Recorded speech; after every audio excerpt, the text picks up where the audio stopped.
first time we met was at a Poets of Bangalore event, and I thought the story that she told was actually true. Turns out that wasn't true. So she was so good at it that I thought I was, listening to a master storyteller.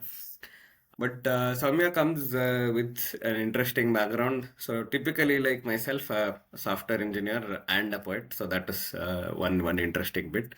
Soumya writes, Soumya sings, Soumya can actually hold your attention through her storytelling. I've been to some of her storytelling episodes, and according to her latest Instagram post, she can only pose in 2.5 poses. But I'm sure she can talk in more for that. So, Soumya, welcome to this episode. Thanks for gracing us here. And yeah, so over to you. If I had to make your introduction, I think this is what I wanted to make. If you want to do your introduction, you can do it the normal way, or you can answer it in terms of who is Soumya in five things, and who is Soumya who is not those five things. Who am I and who am I not? Okay. So first of all, thank you so much, Sunil, for having me on your podcast. So this is my first podcast. Just how we were discussing, like I've never been on a podcast answering questions apart from interviews. So yeah, I'm looking forward to it. And as an introduction, yes, typical introduction, conventional introduction. I studied engineering in Mysore, BTech in Tripoli, and then I am working as a hardware design engineer in Boeing. And yeah, so I didn't have any start point of writing or anything, but I just started writing.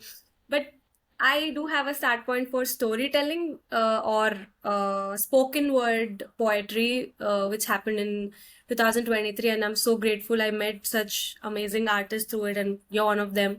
I've completely read your book, Amma. So You. I think that's where we shared our connection together. So this is a very brief introduction about me. So, five things which I am and five things which I am not. To answer that, I think I'll have to retrospect myself a little bit, but uh, five things which I know about myself. Five things. One thing is I love to click pictures. I love to write stories, poetry, and I love to notice some things that go unnoticed. I love animals, like not just cats, dogs. I love all animals. You get me a crocodile, and if it's pettable, I am in for it. I just hope my parents are not listening to this, but yeah. So I love animals. I rescue animals also, and I love to observe. Uh, so attention to details, kind of. Yeah, I love art basically, and people who paint or sketch, I have huge respect for them because literally I can't do anything without any reference. So, yeah, I think five things about me is this. Five things not about me. I don't know how to put it. If you keep asking me questions, I'm going to pull the answers off. So, yeah, this is short and sweet introduction about me. Awesome. So you said spoken word was something I started in 2023. But you like to observe people and observed the aspects that are not yet there. So when did that begin? So how did that start? So, okay, let me gather my thoughts. I've always loved reading books. So my first book was The Guide from R.K. Narayan. Arkanarayan, wow. Hmm. So that was, and books, introduction to books goes back in time because my grandfather is a wonderful avid reader, and same goes the same with my father as well. So I got it from them, and eventually my father himself introduced me to this book called Guide. He told Soumya, just give it a read. So that's the first book I picked up. It was actually too complicated of an English for me at that age. I was around, I think I was about 13 or 13 years old at that time. And then my reading journey began. It was beautiful. I started picking up Arkinara books more. And then I went to conventional fiction, drama, romance, and all of that. So reading was always there in my list all the time. Although because of the intervention of mobile phones, it's become very less these days. But still, I keep up the pace of at least 15 books a year. Oh. So, yeah.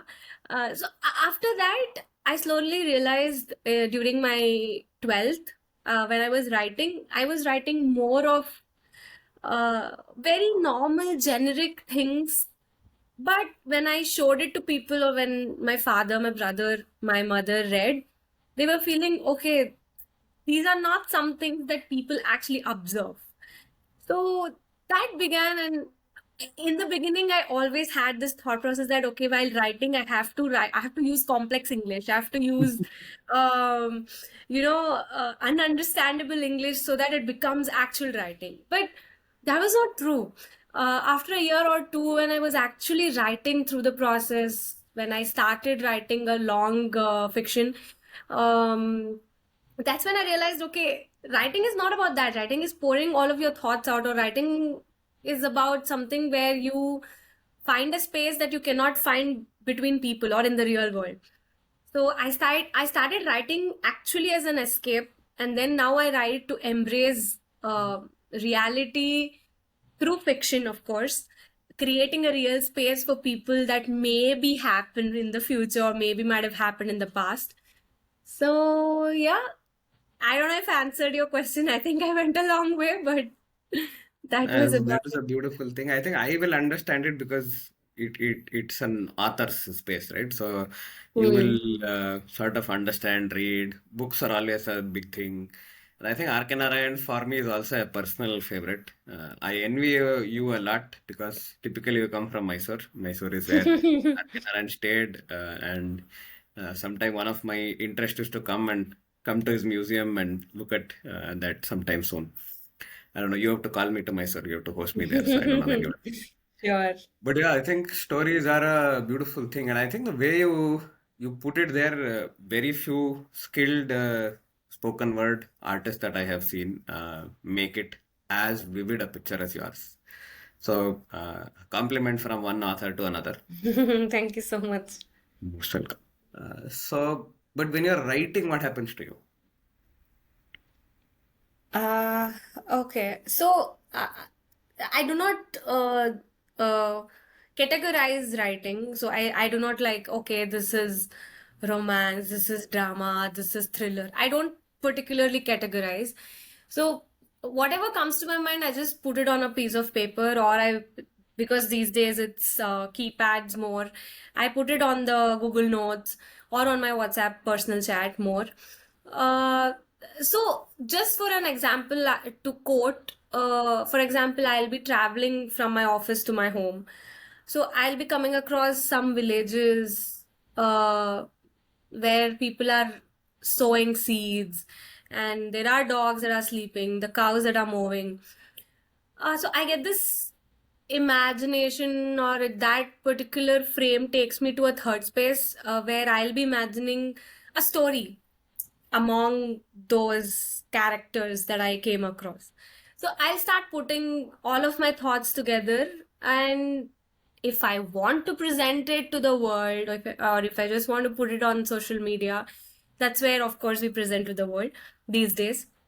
So if I want to make that publishable, I will edit it and make it like get it a particular structure, a shape, or if there is some points of rage in it, which is not appropriate to put it out to the world. So I will soften it a little bit.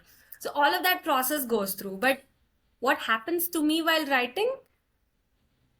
Peace happens, happiness happens, and relief happens if I complete it at a stretch. Hmm. If it's not at a stretch, most of it I leave half written, because if that momentum is gone, I don't feel like continuing it. If not, if I really want to pick it up and continue it, then that impact has been huge. Uh, Hmm. So one thing is that. The second thing is not everything I write is real. I mean, most of the things which I write is not real. It's like so fictionalized.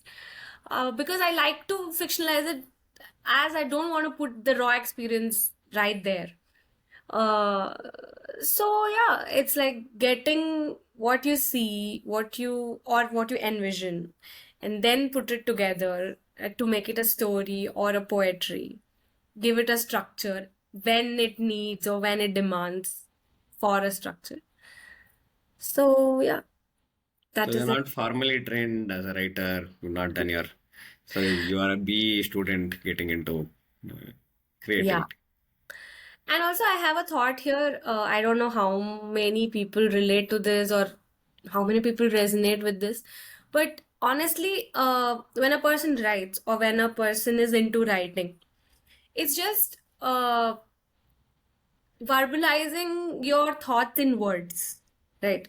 Mhm. So I don't know. I don't believe in getting trained for it, or I will be coming across a lot of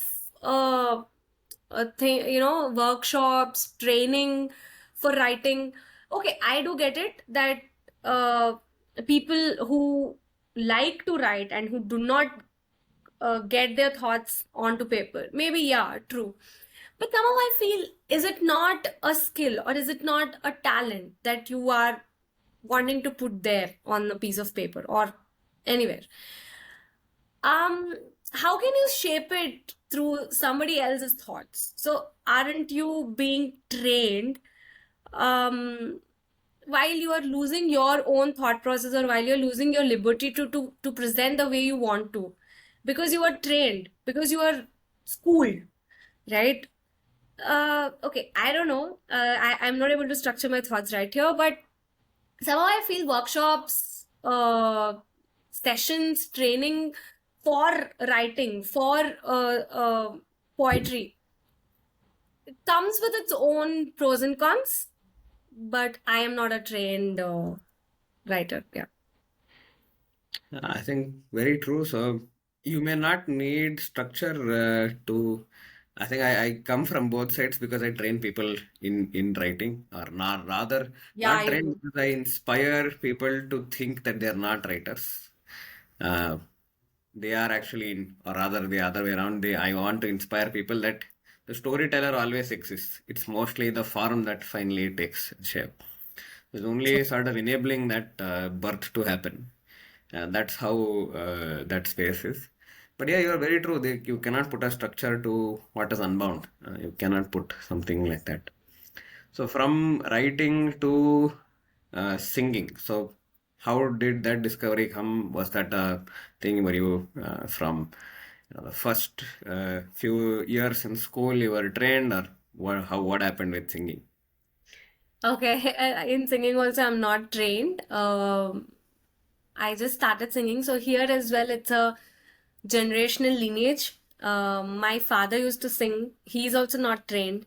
My mother has that musical background, but she doesn't sing. But my mother's sister is actually a teacher, music teacher. But I've never taken training. But so my father used to sing, and then my brother used to sing. My brother still sings. And it all started there. So my father every day with the old tape recorders used to put old. That's how I'm still linked. That's how I'm still bonded with the old songs. If not for my father, who has introduced me to all those 80s, 90s, Kishore Kumars, Rafis, Dr. Rajkumars, PB Srinivas, Yesudas. I can go on and on forever. So if not for those, I wouldn't be bonded. I would be just like any other kid that goes along singing the new age Bollywood, new age sandalwood songs. Because there's beauty, there is art in those songs. Unlike these new generation, a few of them definitely there are gems still coming out, but most of them are conventional, too monotonous. So that's how my introduction was to music, and that's how I started singing. And then people around me started telling, you sing good, you have a good voice. But okay, there's a story to it. Maybe I'm going to tell it in the future questions or maybe not.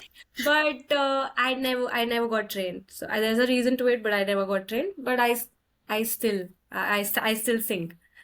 So Hmm. So interesting because you we could have a separate podcast episode number 2 with where you say reveal the story out of this one. This the interesting part because you said tape recorders. There's Pungi's podcast is never complete without a reference to childhood. Your 3 favorite stories growing up. Bro. Sorry? 3 favorite stories growing up. 3 favorite stories growing up. Hmm. Okay. So stories I have come across or stories I've You heard from? you have heard, you have experienced, you have come across anything. It's an open question. Okay. So my childhood was mostly to deal with all of the brother sister stories because I have a brother who is 8 years elder to me, and he was more like a third parent. And because my mom was into bank and she had a transferable job, so my father and brother used to take care during my prime uh, years of where you actually become a kid. So it's like 2, 3, 4 years. Uh, my brother and father have done a lot for me. So, so if you take me back in those childhood times, it's one story that I want to narrate here is my father's father, who was an education inspector, uh, after not actually getting retired, after voluntarily taking retirement because he didn't want to take bribe for qualifying some of those exams. So okay, I'll not detail that. So he was full a very stressed, anxious parent for my father. So till my father came back from office, he used to take walks upstairs by the balcony. So he always used to wear a coat. Be it you're just there at home, there in the couch, he used to wear a coat. Blue, gray, black were his favorite. So in his coat, he used to brisk walk from one end to the other end. And whenever me and my brother used to come out, he used to ask, "Where is your dad? Is he coming home? ಯಾವಾಗ ಬರ್ತಾ ಇದಾರೆ? Phone ಎತ್ತಲ್ಲ. Is he not receiving the phone? Where is he?" And then we used to lie, telling dad came home, then he has gone outside to buy some stuff. And that's how we used to fool him and also kind of calm him down. And then he used to come downstairs for coffee, tea, and things used to go on and on and on and on. So this is one of those core memories which I have from my childhood, where so many things used to happen simultaneously, and that's how I have it still in my memory. So he's not there with us today, but that is something I remember of him very dearly. So that's one thing. And then second story to tell, like I told, it's mostly with my brother and myself. So I had this weird habit of teaching kids which are invisible. So I used to come back home, and during my study time, I used to close the door, the same door, and I used to steal chalk pieces from school. I used to get it in my pocket, and so I used to close the door behind me, and I used to start studying, but it was actually start teaching. So I used to open the book. I used to tell, so everyone, are you ready for today's class? Today's class is maths, or today's class is English. And then I'd start. So I would imagine like around 10, 20 people are there in front of me. And I had also stolen one wooden scale from school. I just hope this podcast doesn't go out so wide that the teachers see this. But so I used to get that scale. I used to write today's date and today's syllabus on the back side of the door. And I would start like, okay, this. And then I used to also imagine some kids are talking there, and I used to go, like, what are you doing? You're not listening to my class. You're chattering, you're chatting in between. not supposed to do that. Open your hands out. Anta, I used to give one nice shot also with that wooden scale on the knuckles. That those knuckles were nothing but the arms of sofa or arms of the chairs or the tables. So while this every day when it was repeating, my parents, my brother actually got concerned. So they were like, "What is happening?" So behind the closed door, just under the door, all three of them one day, they were literally keeping their ears on the door to see what exactly was happening inside. And I just opened the door randomly, and all three of them just diverged here, there, randomly scattered. And so that's when I told that I'm teaching my kids who are not in. So there was one teddy bear also, and one teddy bear I used to keep, and one Barbie I used to keep. And they have got the worst shots from the wooden scale. And the cotton from the teddy bear also has come out because of that. So this is one of my favorite core memories I have from my childhood, which I am little embarrassed about, little proud about, little excited about to share with people now. So that's my second bit, which I remember. Um, Third bit is also from my childhood. I mean, it's about childhood only. So, you know the Cheetos which we were getting. The Cheetos had Pokemon cards in it. Oh, yeah. Mm.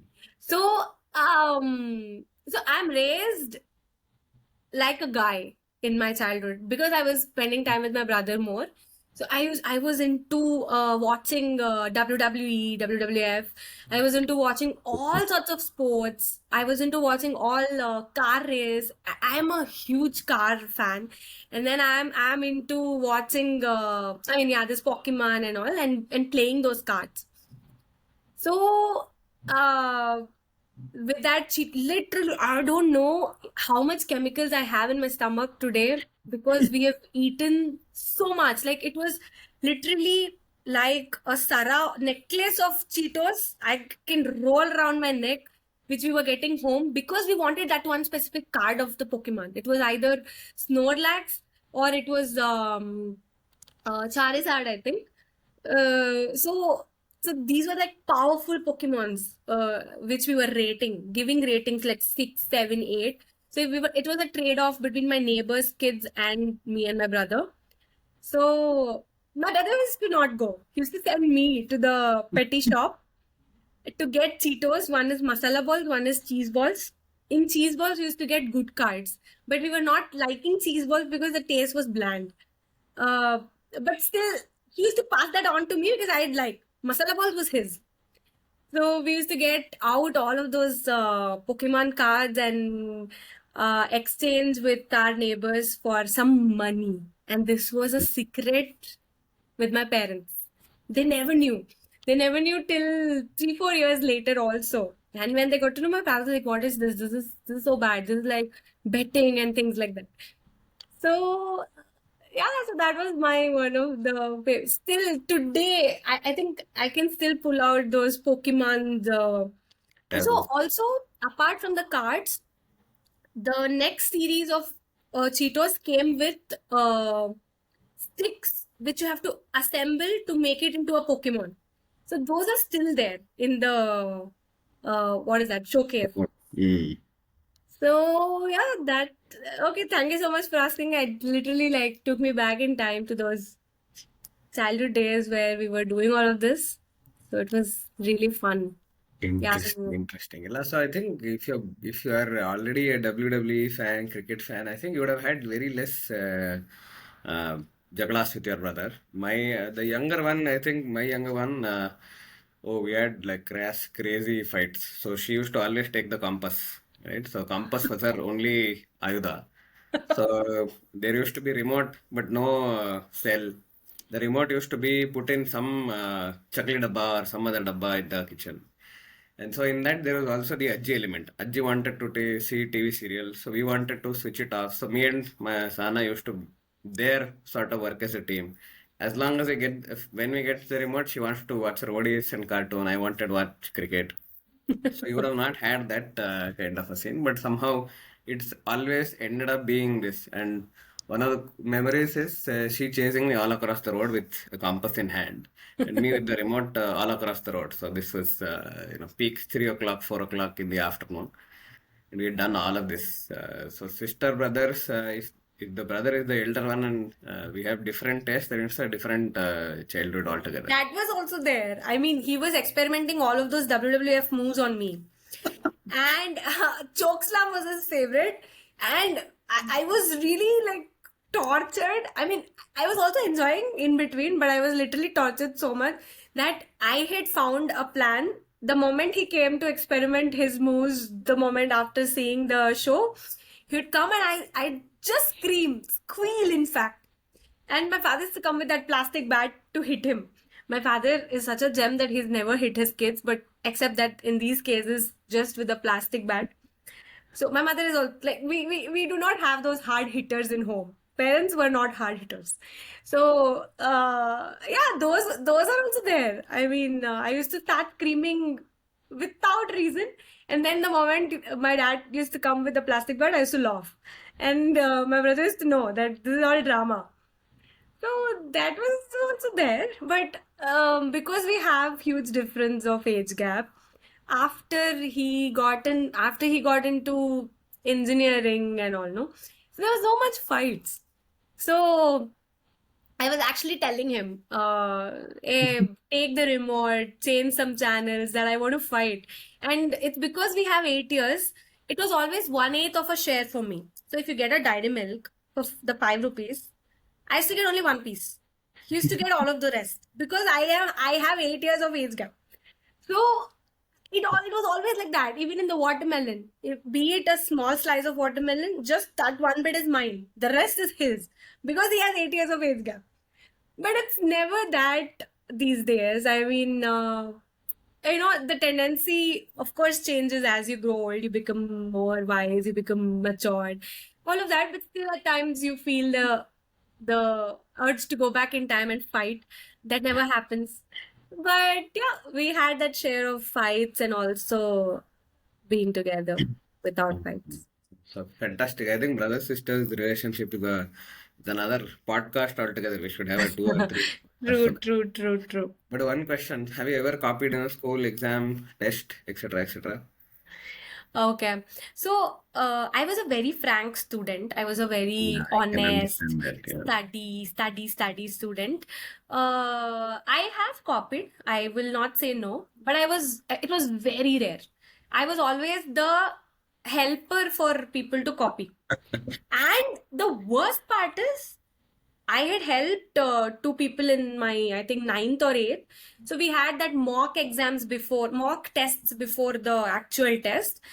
And it was in the morning, and the person who copied didn't get any punishment.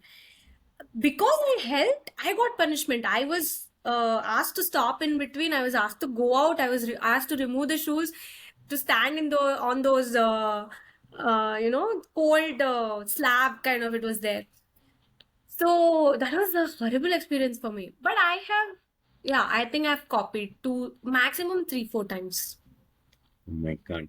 So engineering you would have done. I think by engineering everybody knows the art of copying. So you No, didn't. no. In engineering also, I think only once or twice max. That was because I hadn't studied at all. I just went point blank, and then I had to copy because I had to get some marks. So, but I was always that person who used to feel guilt when copying or anything. So it's very rare that I have copied. In engineering also, I was that helper student, used to sit in the back, give all info. Or paper also I've given from below the desk. I used to pass the paper. All of that I've done, but copying, it's very rare. So you studied so much that you didn't need to copy. Others needed to copy from you. I used to study, but it was also like just the night before. So I used to start. So this is the worst routine I've ever had, which I still, feel the shiver about wanting to change it, but didn't. But that was a worst habit. I used to start in the evening, like 5 o'clock, 6 o'clock. The entire syllabus I used to read all night. I used to be awake all night. Then Mm. morning, I used to just brush, get ready, go write, come back, sleep the whole till the night. Mm. So I mean that was so. Of course, right? You will remember everything only till the exam. After that, after like 2 3 days, if you ask formula, if you ask things, of course you won't remember. That's not how brain works. So it was just like temporary storage, flash memory, and then once it's out, once you vomited on the paper, then done. So that was how I used to study, which I Mm. don't like right Interesting. now, Interesting. but I thought you would have done the syllabus copy also, you would have done revision by the time you get to the exam. no, no, no, no. I was not that studious kid and all, but I used to study. I used to like understanding things. But in my school, I used to study good. Of course, with your parents and brother and everyone telling, I used to study uh, days before and everything. But college, when I entered and when I was on my when I was left on my own, it was bad. Hmm. Left on you one is in like hostel or No, no, no. Left on my own, as in left on my own for my studying the way you want to do things, Hmm. the way you want to learn. Till eighth, ninth, of course, you'll have that backing, right? Okay, you have to study this much, or else if someone will ask you, how much did you complete, how much did you not, and you would have had morning school auto, everything. So once college happened, things actually started changing. This was taken everything from my brother. My brother used to do all of this, so I also do all of Good. this. So, so we used to hear that during, I don't know which masa of the year, I think Shravana Masa or something, you hear that 5 o'clock temples will start Hmm. Suprabhata, right? Uh, so that was our alarm to stop studying or to realize that you still have so much to study. So it was 5 a.m. I used to hear the Suprabhata and like, shh, it is 5 a.m. and I still have 3 modules to complete or I still have so much. So I used to gear up or I used to speed up. So it was that level of thing. My engineering was a very different engineering. So I used to finish studying school. Yeah, I think right from school, finish studying because I was bored of learning at some point. Watch a movie every engineering exam, go to the exam to help others finish. The last 15 minutes, escape so that nobody gets there, finish my lunch. Our exam was at 2 o'clock. Out of all but one of the exams, I am out by 4:30.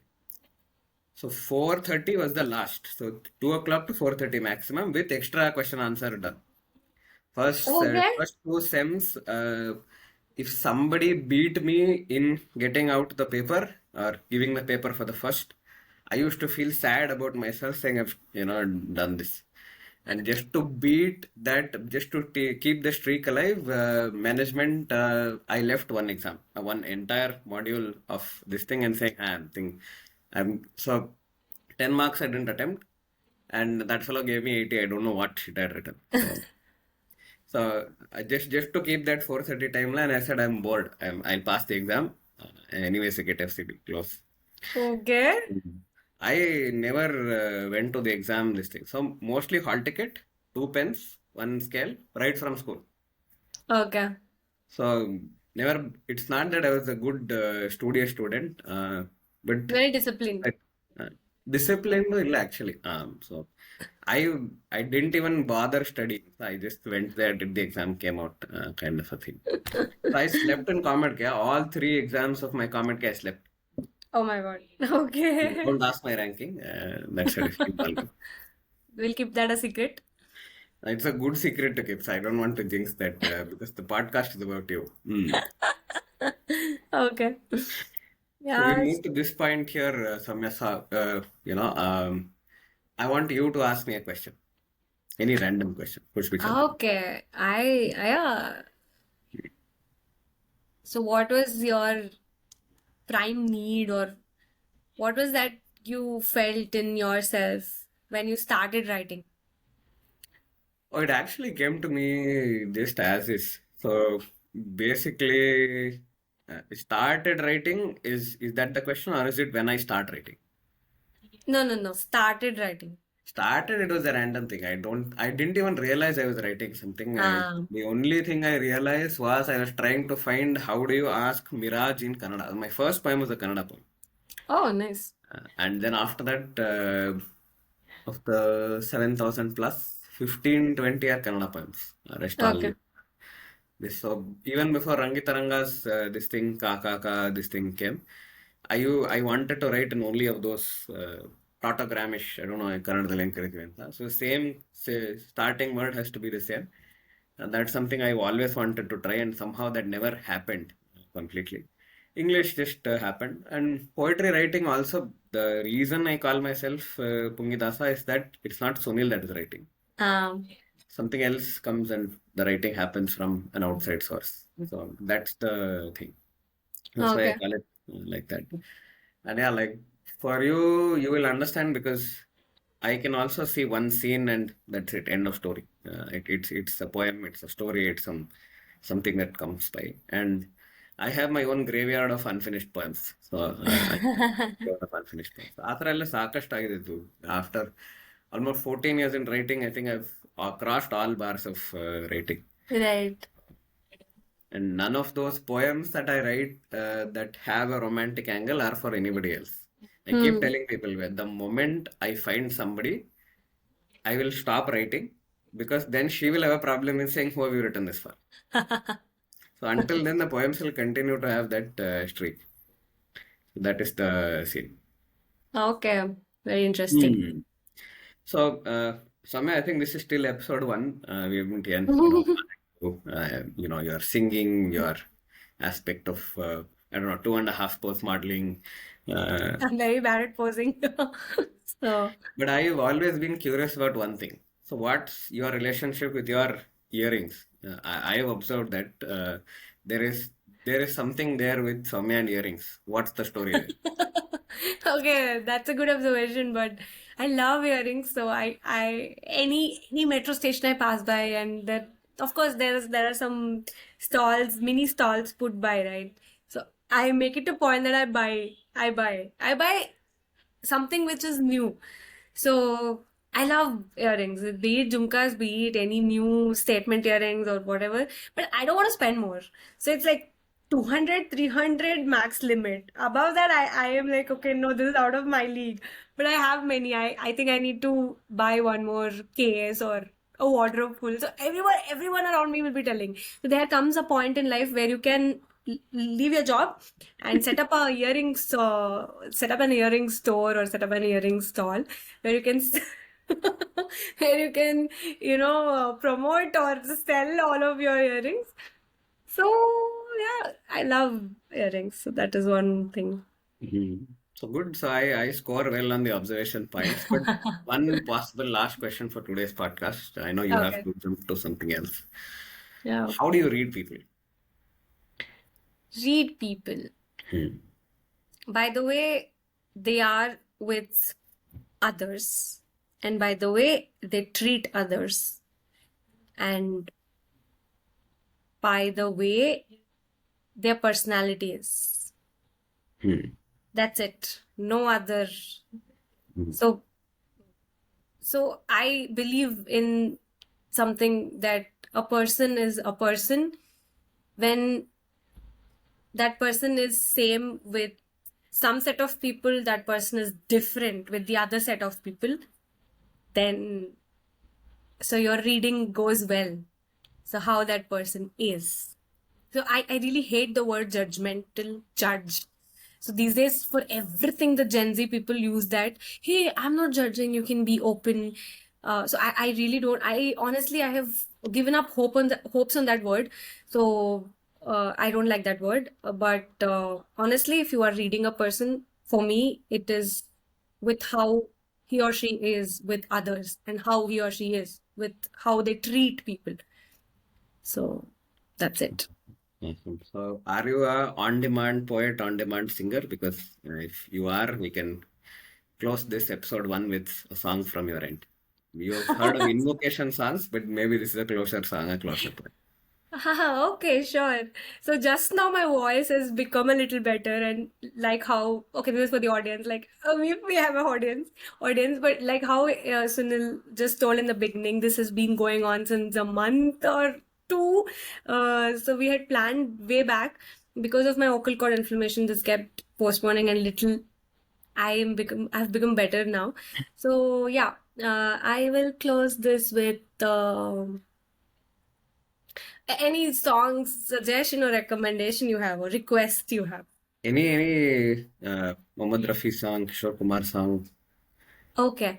So I love this song, Bhigi Bhigi Si, Kishore Kumar's.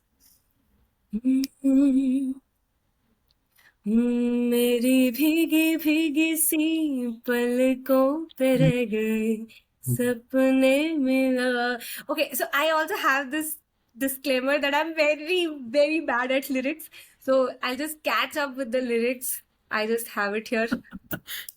Yeah, So you give can. me just like a minute. Yes, yes, yes. You can take your time, no worries.